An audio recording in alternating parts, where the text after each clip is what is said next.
dari kelompok 1. Benar? Ingin membahas tentang biografi Khairil Anwar. Nah, pada biografi Khairil Anwar ini yang kami bahas adalah pertama, biografinya mulai dari dia dilahirkan sampai dengan meninggal. Betul? Kedua adalah apa yang kedua? Karya tokoh tersebut yang berpengaruh di masyarakat. Jadi yang kedua itu karya tokoh tersebut yang ada di masyarakat. Betul? Yang ketiga itu adalah jasanya karena jasa. Jadi karena Khairil Anwar ini dia bergerak dari bidang seni, jadi jasa-jasanya ya jasa pada bidang seni yang akan kami bahas. Betul. Lalu terakhir adalah Keunikan kehidupan tokoh. Jadi kan tokoh ini nggak mungkin selama hidupnya lulus saya. Pasti ada satu hal yang melenceng. Jadi ada pasti unik lah. Jadi kita akan membahas ini, tapi sebelum itu kita kenalan dulu satu-satu ya supaya penonton tahu nih aja sih orang-orangnya gitu. Dimulai dari awal. Dulu. Perkenalkan, nama aku Siti Aulia, absen 32. Perkenalkan, nama saya Nur Hamidah Putulan Dari, absen 28. Kenalkan, nama saya Damir Kalta dari kelas 12B, absen nomor 13. Nama saya Seva Fisabilillah, saya ini absen 33. Jadi absennya setelah awal. Gitu. Aku setelah saya kamu salah juga. Oh iya. 34. Salah aku 34. Salah juga. Lanjut tapi Kalau saya yang paling pertama absennya namanya Abi Lukman. Sekaligus ketua kelas penanya jawab kelas.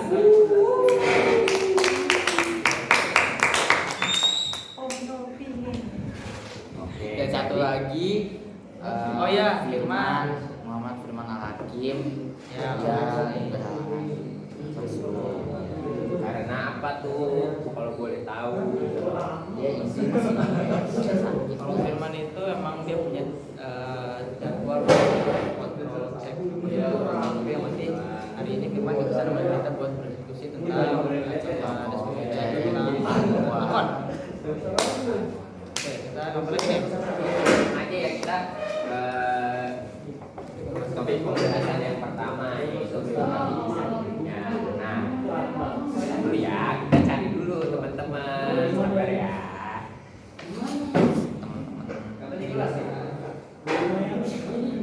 Sini di bangku, tapi di dengkul.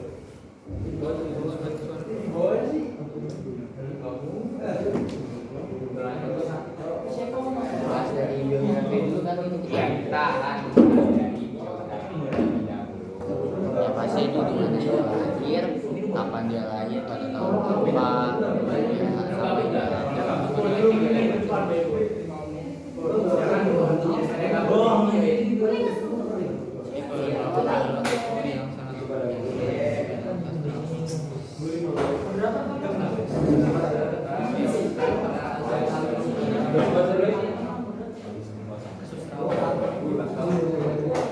Kalau menurut ensiklopedia atau ensiklopedia kalau di internet itu biasanya tuh Wikipedia ya, buku.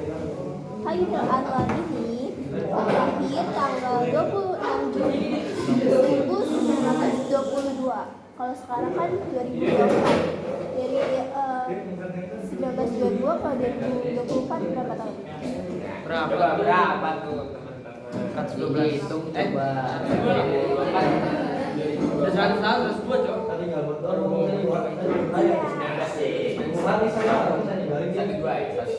Iya, 1922 kan. Kalau dihitung sampai sekarang ya. Berapa tuh? Kalau misalnya itu gimana? Lanjut, ada lagi nggak?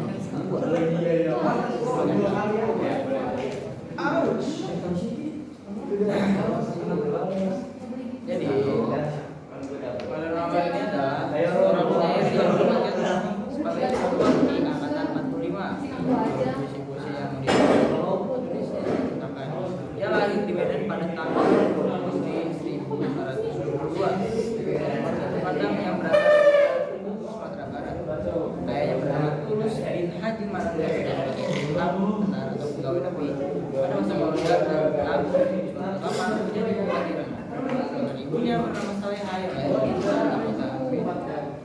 Oiril menempuh pendidikan di College Inland School atau Gratis dengan lanjutkan pendidikannya ke Gilbert Lager Honor West. Maaf kalau pelafalan saya sedikit agak belibet karena ini bahasa Belanda ya. Tadi kan David ngomong katanya dia lahir di Medan tahun 1922. Artinya bahasa Indonesia itu anggap aja kita masa muda itu dari remaja masa itu dikerjakan pada teman penjajahan Indonesia. Tapi di sini dia tertulis kan di Medan, Sumatera Timur. Dia bilangnya kalau di Wikipedia ya. Terus dia ada simbol lambang bendera India Belanda. India Belanda. Karena memang Indonesia kan masih terbagi-bagi tuh kalau nggak salah ya. Iya. Ceritanya dulu. Jadi wilayah-wilayahnya itu ingat gak ya kata RIS. Nah, RIS yang belum diserikat. Nah itu negara-negara Indonesia. Maaf, wilayah Indonesia itu jadi negara-negara bagian sama kayak di Amerika Serikat. Karena sistem itu jadi masih kayaknya pada saat itu sistemnya masih kayak seperti itulah. Jadi ada peraturan yang mereka sendiri bagaimana di ya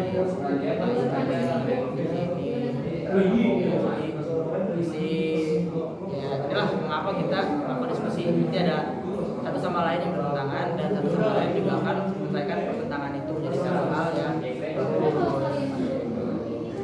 Terus tadi kan David pendidikan di Inland School. Nah itu ada yang mencatat tahunnya nggak ada ketahuan. Soalnya di yang kami cari nggak ada tahunnya. fun fact buat FYI aja guys.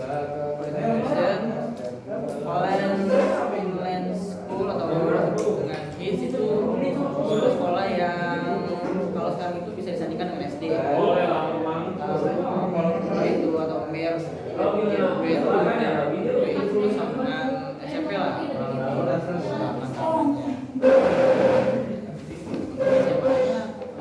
SMA-nya baru tahun itu. Tapi di sini tertulis pada saat usianya mencapai 18 tahun dia tidak lagi bersekolah. Jadi dia putus sekolah atau emang udah tamat? Ada yang Di sini Khairil Anwar mengatakan bahwa sejak usia 15 tahun dia telah bertekad menjadi seorang seniman. Nah berarti itu mungkin 15 tahun itu dia udah mempunyai tekad nih di Molo, yang pas di Molo itu. Nah selesai lulus itu dia langsung mau menjadi seniman lagi gitu. Tapi maaf ya menyanggah di sini kalau di website ESI Kemdikbud ini dari dia kelas 2 Mulo dan SMP dia sudah punya tekad untuk belajar secara otodidak. Nah itu mungkin pas gue SMP-nya dia umur 15 tahun. Ya, jadi kalau di sini ya boleh tolong sampai kelas 2 setelah itu dia belajar secara otodidak seraya memperdalam bahasa Belanda, Inggris dan bahasa Jerman. Lalu PW-nya dari berbagai bahasa justru membuka wawasan kalian dalam belajar karya-karya tersebut. Itu mungkin itu awal kenapa Khairil Anwar bisa kiranya menjadi seorang sastrawan. Terus setelah dari sekolah itu dia kemana? Tahu nggak? Apa langsung kerja kan? Kan dia udah selesai katanya sekolah di sini. Dia langsung kerja kan? Langsung kerja ya? Kalau di Wikipedia itu kan pada saat 18 tahun itu dia udah nggak sekolah lagi kan. Nah pada saat 19 tahun itu di sini tertera bahwa orang tuanya itu bercerai, lalu ibunya membawa dia ke Batavia atau Jakarta. Nah baru dia berkenalan dengan dunia sastra itu di sana. Karena dia di Jakarta. Ya.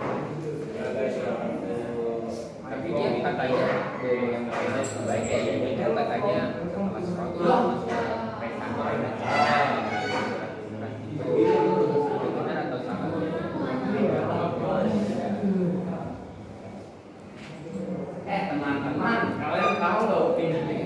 karena kan nih pada ini ada nih saya dapat pada bulan Januari sampai Maret 1988 Pak Anwar bekerja sebagai redaktur majalah. Ini setelah dia lulus ya. Iya. Kan di sini jadi lulusin pendidikan itu di literatur yang kamu baca itu langsung Januari sampai Maret 48 itu dia langsung bekerja di redaktur majalah Jumat Suasana. Namun kan dia tahu pas di akhir-akhir mungkin dia mengundurkan diri. Kalian ada lagi kan majalah siasat. Gitu sih. Ini majalah sampai itu doang. Oh karena dia cuma sampai 19 Ya, jadi singkat. Iya. Jadi umur 26 tahun dia udah wafat. Dia cuma 26 tahun. Iya, masih muda banget. Aku baru sadar guys. Dari Maaf. Indonesia merdeka aja 45 ke 49 itu berarti 4 tahun setelah Indonesia merdeka. kan dia mengundurkan diri kan dia lama dari itu tahun mana Kenapa tuh? Kenapa kira-kira dia mati kameranya tidur? katanya tuh kalau info yang aku dapat ini sebelum dia menginjak usia 27 tahun juga dia udah banyak kena penyakit katanya berbagai penyakit katanya pernah dibantu kondisi apa karena vitality si puitis ini tuh selalu pernah diimbangi sama kekuatan fisiknya dia gitu loh jadi kadang dia apa ya lemah gitu daya tahan Mungkin fisiknya dan komplikasi kali ya dari berbagai banyak penyakit. Kan kalau orang tuh sekarang komplikasi banyak banget. Kan saat itu kan belum dari rumah gak kasih kesehatan jadi ya cuman Terus itulah mungkin emang dari sananya atau mungkin memang takdir Tuhan guys. Jadi itu Pak nanya Pak. ini sebab penyebab kematian yang Chairil Anwar itu sebab apa kematiannya? Itu dia karena dia punya penyakit komplikasi nih, ada TBC, ada mungkin penyakit yang lainnya juga atau fever, ya gitu, terus demam. Jadi dari berbagai banyak penyakit tuh penyakitnya tuh nggak terlalu penyakit yang kayak kanker gitu banget kan, kayak penyakit biasa cuma komplikasi karena banyaknya penyakit ya. Terus lagi drop banget tubuhnya, terus dia meninggal gitu ya. Terus dia juga dirawat di rumah sakit Dokter Cipto Mangunkusumo. yang dulu tuh namanya itu rumah sakit CBZ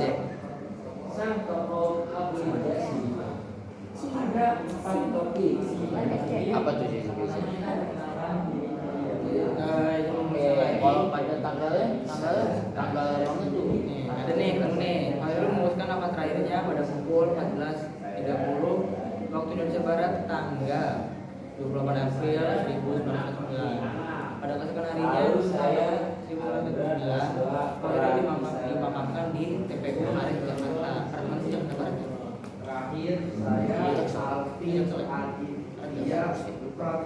Apa? Karet. TPU Ada beberapa di mana banyak sekali tokoh terkenal yang ikut hadir pada prosesi pemakaman. Antara ada Ismail, Rosihan Anwar, Ifai Apin dan beberapa lainnya. Ini dikutip dari Sri Kemudian 2019 sebelum meninggal juga Khairul sempat dirawat di CBZ atau yang sekarang kita sebut dengan STM rumah sakit dari tanggal 22 sampai 28 April 1909. Menurut catatan medis, selain penyakit tipes, ya, ini memiliki riwayat penyakit paru-paru. Mungkin berburuk dengan virus yang membuat kondisi fisiknya yang lemah menjelang hidayatnya. Jadi selama itu terkadang dia nilai moral dan agama. Kemudian ia sangat mengakui kebesaran Tuhan. Sebelum ayat di saat suhu badannya panas, Khairul Anwar selalu menjadi taat Tuhan. itu udah akhir dari kehidupannya Chairil Anwar. Jadi kita lanjut ke Meninggal dunia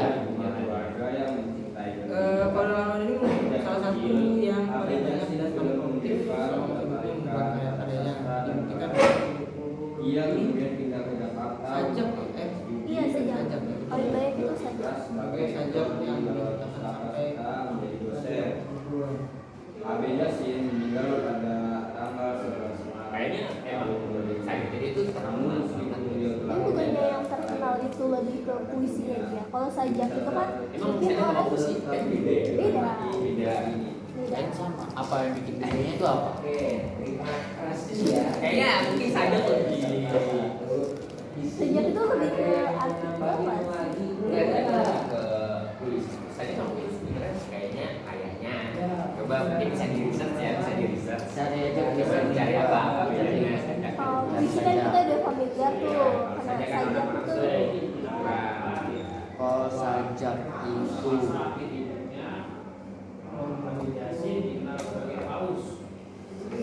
sajak itu adalah nih gubahan sastra yang berbentuk puisi. Jadi bukan puisi tapi gubahan sastra dari suatu bentuk puisi. Paham nggak sih? Kayak sajak juga dapat diartikan sebagai bentuk karya sastra yang penyajiannya dilakukan dalam baris-baris yang teratur dan terikat. Nah, kalau sajak ini itu sangat mementingkan keselarasan bunyi bahasa, baik kesepakatan bunyi, kekontrasan, dan maupun kesamaan. Hasilnya nggak jauh-jauh beda sama puisi, tapi beda berarti sama puisi. Oh gimana kok puisi kayak begini? kalau di sini bedanya itu lebih mencoloknya tuh di bagian apa ya? Kalau sajak itu memiliki arti spesifik berbanding dengan puisi. Kalau kalian lihat puisi itu punya kris apa puisi apa namanya ya? Ada yang dilebihkan. Oh iya, apa ini? aja. Aja. Yes. Bola kan? Itu puisi lebih ke berpola nggak sih? Dia kayak ke A, AB, AB. Selalu ya biasanya. Barang puisi sih kayak gitu. Dan biasanya emang kalian pernah dengar sajak zaman sekarang? Enggak. Sajak tuh lebih terkenal di zaman dulu daripada puisi. Iya, makanya kalau menurut karyanya itu memang budaya sajak, cuman lebih terkenal untuk yang sekarang anak-anak muda pendidikan ya, lebih ke puisi, karena puisi itu lebih familiar. Ya. Yang paling terkenal juga Itu puisi bukan sih? Puisi atau sajak? coba aku termasuk puisi atau saja. karya sastrawan dan Puisi sih. Puisi kan karya Coba ada yang bisa bacain nggak isi puisi aku tuh? wah nggak beda. Boleh nih kita boleh Baca puisi. Aku adalah sebuah puisi berbahasa Indonesia berasal dari ketiga karya Khairul Anwar. Karya ini mungkin adalah karyanya yang paling terkenal dan juga salah satu puisi paling terkemuka dari angkatan 45. Puisi ini menggambarkan tentang alam, individualitas dan vitalitasnya sebagai seorang penyair. Kalau ada sih isinya juga ini menjelaskan sedikit tentang puisi aku. jadi ada juga nih yang mau nambahin Baca. Ya, Aku, kalau sampai waktuku, mau tak seseorang meraih, tidak juga kau. Kau tak perlu seduh dan segan itu. Aku ini binatang jalan dari kumpulan terbuang. Biar peluru menembus kulitku, aku tetap merandang menerjang. Luka dan bisa kubawa berlari hingga hilang pedih perih. Dan aku akan lebih tidak peduli. Aku mau hidup beribu tahun lagi. ya jadi tapi puisi ini kalau dibaca-baca menceritakan tentang si makhluk sendiri ya, si tentang kehidupan sendiri, alam, kita dan juga kita sebagai seorang penyair. Kalau yang dibaca-baca juga Khairul Anwar ini adalah orang yang memiliki pendirian dia gak gampang digoyahkan dan bahkan pernah satu waktu dia ditawarkan oleh masih zaman penjajahan ya,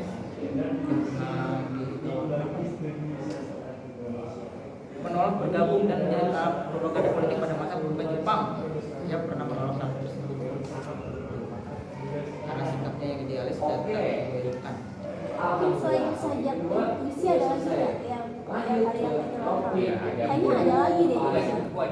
Terus kayak nisan-nisan gitu nggak sih? Ya, bisa. Nisan kan?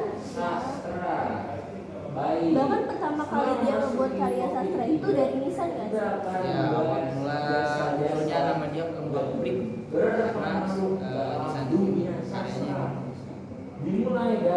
pengennya sih dimulai dari peserta 5 lagi ya. Langsung aja.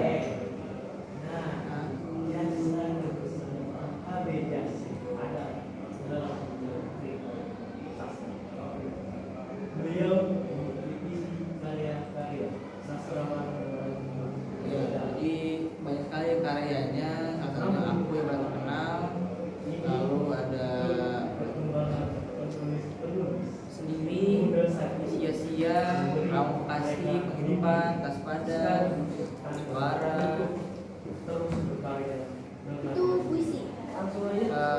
karyanya sih, cuman nggak tahu desanya apa, tapi membantu yang banyak karyanya. Dari aku deh sekarang nambahin. Jadi emang berarti lebih banyak yang dulu ya. Biasa beliau Sajak paling Sajak, depan. sajak, maaf. suara sastra Indonesia. Terus kalau topik ketiga apa? Jasa tokoh terhadap dokumentasi banyak karya sastra Indonesia yang terlihat dari keturunan. Arsip ini menjadi rujukan penting bagi apa? Bagi peneliti, penulis dan pencinta sastra di masa ini. Ada lagi yang mau nambahin? Aku nambahin asik tadi. Saya setuju banget. Beliau juga biasa. Oh, di sini menurut Kemendikbudristek, Khairul Anwar itu dinobatkan sebagai pelopor angkatan 45 melalui sajak-sajaknya. Ia memberikan sumbangan lain terhadap penggunaan bahasa di Indonesia. Jadi dia itu mungkin menambahkan ya istilah-istilah lain di bahasa Indonesia mungkin ya maksudnya gitu.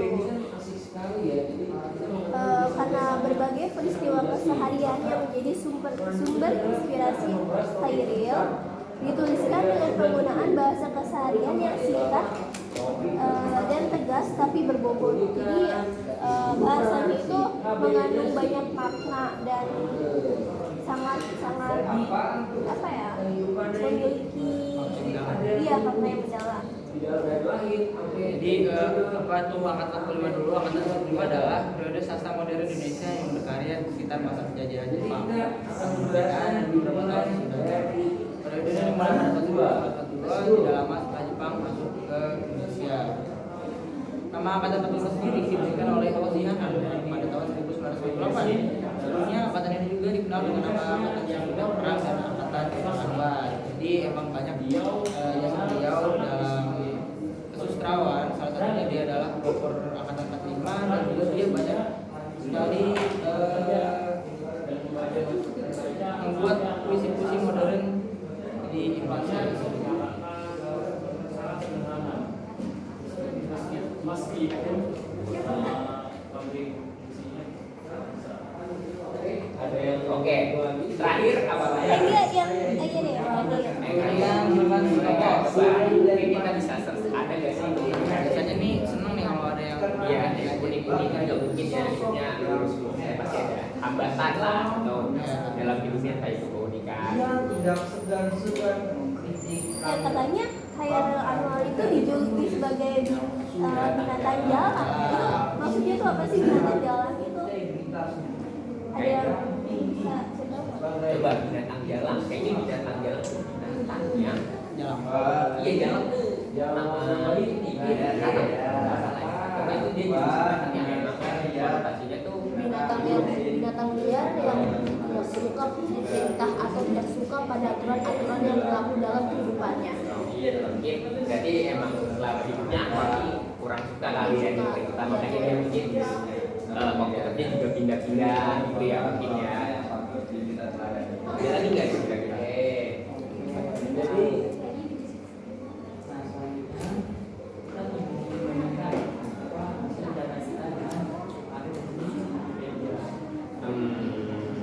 Jadi pengertian si binatang jalan itu kayak sebuah majas metafora untuk menyebabkan makhluk ini.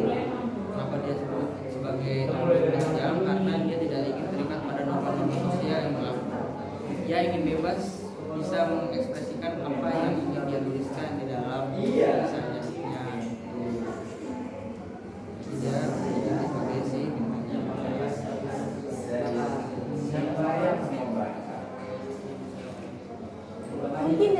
ada tambahan lagi nggak nih? Aku nggak tahu gitu kan. Tadi sering banget tuh lihat-lihat toko, sering banget ke museum kan, jalan-jalan. Enggak juga sih ya sih itu nggak pernah tahu juga sih dari drama. Cuman emang hidup aja kan emang itu kan kamu juga sih lumayan banyak juga mungkin karena emang Khairul Anwar nih kalau di ya dia sih lebih banyak kegiatan isi saja, jadi emang agak jarang mungkin ya ada tapi jarang gitu. Kalau dia lebih banyaknya orang mengapresiasi dia dengan membacakan puisinya, lalu membuat apa lebih banyak kalau apalagi yang aku lihat ada lebih banyaknya emang apresiasinya dalam bentuk kita bacain, kita mengenal dia, sama apresiasi apa kadang-kadang dia aja kita bacain, kita lestarikan sekitar ya kita mungkin nanti Oh, Roland juga di sini Khairul Anwar tuh katanya dia menulis 94 karya.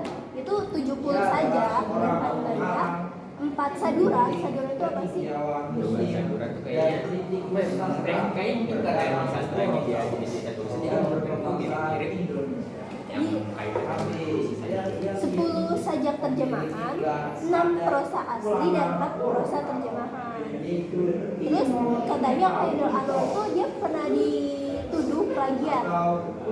Tapi mungkin karena dia tuh anaknya, kenapa dia dijuluki sebagai binatang jalang yang gak mau diatur, jadi dia dituduh sebagai plagiat itu dia gak ambil pusing, jadi dia tetap nulis karya-karyanya dia sendiri.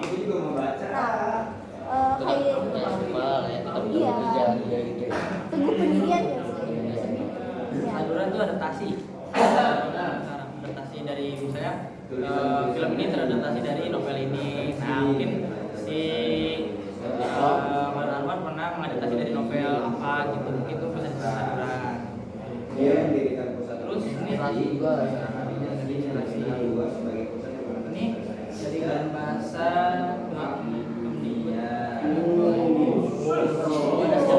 itu dirayakan di bulan Khairul Anwar. Pada setiap 28 April dirayakanlah bulan Khairul Anwar. Bukan bulan Aku juga bahasa. mau jelasin dong tentang kedua pribadinya nih. Apaan tuh? Terus di sini juga katanya Khairul Anwar tuh dia pernah ngebantu pelukis Avandi untuk membuat poster perjuangan dengan jargon Bong Ajo Bong. Itu maksudnya apa? Bung Ajo Bung. Ayo. Oh iya, tulisannya Ajo ya, karena tulisannya dulu. Seorang kerani batas sungai Mungkin itu kayak poster buat memberikan semangat kali ya. Ayo Bu. Oh, karena beliau wafat di tanggal 2 April, Hari Puisi Nasional Singkatnya langsung aja BPE. Dan ibunya bernama Habibah Jalu. Ya di situ kalau aku lihat di internet ya kan aku banyak ikutin nih penulis-penulis atau website dari Kemendikbud itu tanggal segitu biasanya banyak lomba-lomba tuh, lomba-lomba puisi, artikel, esai. oh ya makin modern sekarang. SD 5 tahun di Medan. tokoh yang Dan menjadi karena akhir apa sih istilahnya itu panutan lah di karena kalau berpuisi juga kan kebanyakan Khairul Anwar, lalu juga beberapa lomba seni juga ada Khairul Anwar jadi emang Khairul Anwar ini salah satu tokoh dan kemudian baik dan berpengaruh lah ya bagi kita ya. Jadi kesimpulannya apa nih? Kesimpulannya adalah gimana? Jadi banyak hal yang dapat kita pelajari dari semua tokoh. Pastinya kita selalu mengambil hal-hal baik dan meninggalkan hal-hal yang kurang baik. Jadi mulai naon kita bisa mempelajari prosesnya. itu haus Hidup itu nggak boleh terkekang oleh omongan orang lain. Dia bilang sendiri, aku sih mendekat jalan. Nah, dia tidak ingin orang lain. Bagaimanapun, kalau memang kalian hidup di dunia ini, tapi tapi kan ada hal-hal dari luar yang akan mempengaruhi kalian.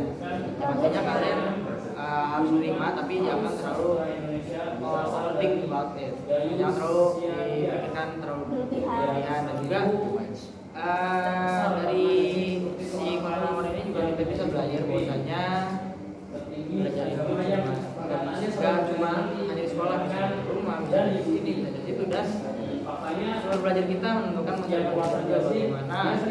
Kan tadi bilang makanya dia suka sekali belajar tentang bahasa, jadi akhirnya kita tahu dia sekarang menjadi sastrawan karena dia belajar banyak sekali bahasa Jerman, bahasa Inggris, dan juga mengandung ketekunan dan kegiatan semangat buangnya bagaimana dia mau yakin, ya kan. Umur 18 juga dia kan udah putus sekolah, malah putus sekolah nih kan.